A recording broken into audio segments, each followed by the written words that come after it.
Halo semuanya, pada kesempatan kali ini Bapak akan menjelaskan mengenai sifat-sifat koligatif larutan.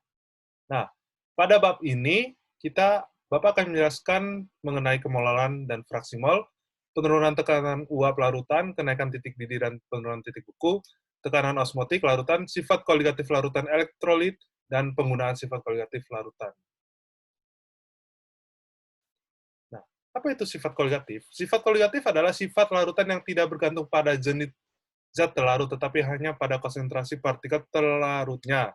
Sehingga sifat koligatif larutan elektrolit akan berbeda dengan sifat koligatif larutan non-elektrolit. Nanti akan Bapak jelaskan itu di bagian sifat koligatif larutan elektrolit. Nah, sifat koligatif larutan ini terbagi menjadi beberapa bagian, yaitu tekanan uap, penurunan titik beku, kenaikan titik didih, dan tekanan osmotik. Sebelum masuk ke sini, Bapak akan menjelaskan mengenai kemolalan dan fraksi mol. Itu adalah besaran satuan konsentrasi. Sebenarnya ada satu lagi, yaitu molaritas. Tetapi molaritas sudah kalian pelajari di kelas 10, mengenai stokiometri. Sehingga Bapak akan menjelaskan kemolalan dan fraksi mol. Kemolalan. Kemolalan ada atau molaritas menyatakan jumlah mol zat terlarut dalam 1 kilogram pelarut. Ingat ya, molalitas menyatakan jumlah mol zat terlarut dalam 1 kilogram pelarut. Nah, ini. Molaritas sama dengan mol per massa pelarutnya. Jika massa larutannya dinyatakan dalam gram, kan arti molaritas kan jumlah mol zat yang terlarut dalam 1 kilogram pelarut. Jadi kita ubah menjadi ke gram. Kalau misalnya diketahui gramnya, maka mol sama dengan molalitas sama dengan mol dikali 1000 gram per massa pelarutnya. Jadi dalam molalitas ini, kalian harus tahu apa itu yang mana zat terlarut dan mana zat pelarut. Contohnya, misalkan kalian ingin melarutkan gula. Jika kalian ingin melarutkan gula, maka ada air dan ada gula. Kalian melarutkan misalkan sekitar 20% gula, maka zat pelarutnya itu adalah air dan zat terlarutnya itu adalah gula. Jadi kalian harus tahu dulu. Jadi kalian harus tahu mana zat terlarut dan mana zat pelarut. Ini misalkan contohnya nih. Berapakah kemolalan larutan glukosa yang mengandung 12% massa glukosa? Jika massa molekul relatifnya adalah 180. Kan ini, kemolalan larutan glukosa yang mengandung 12% massa glukosa. Jadi satu larutan glukosa diketahui mengandung 12% massa glukosa. Nah, jika dia mengandung 12% massa glukosa, maka zat pelarutnya itu sama dengan 100 dikurangi 12, sama dengan 88 gram zat pelarutnya. Jadi zat pelarutnya sekitar 12 gram, dan zat pelarutnya itu sekitar 88 gram. Sehingga jadi 12 per 180 dikali 1000 per 88. 88 ini adalah massa pelarutnya ya. Jadi sekitar 0,79 mol per kilogram.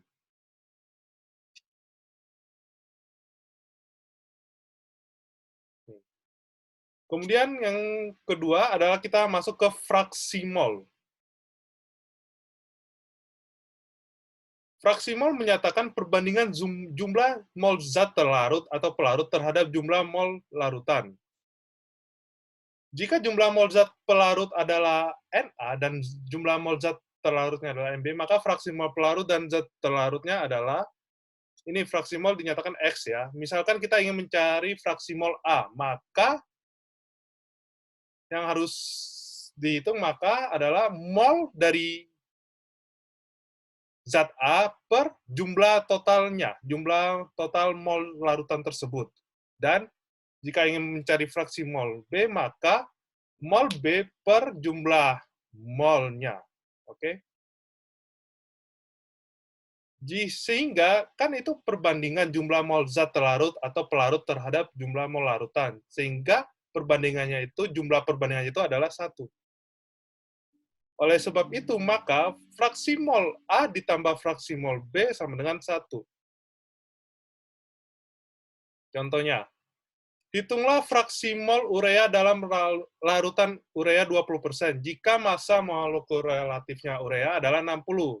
Nah, dalam 100 gram larutan urea 20% terdapat 20 gram urea dan 80 gram air. 80 gram airnya ini dari mana? Dari totalnya. Kan dalam 100 gram larutan. Jadi ada 100 gram larutan.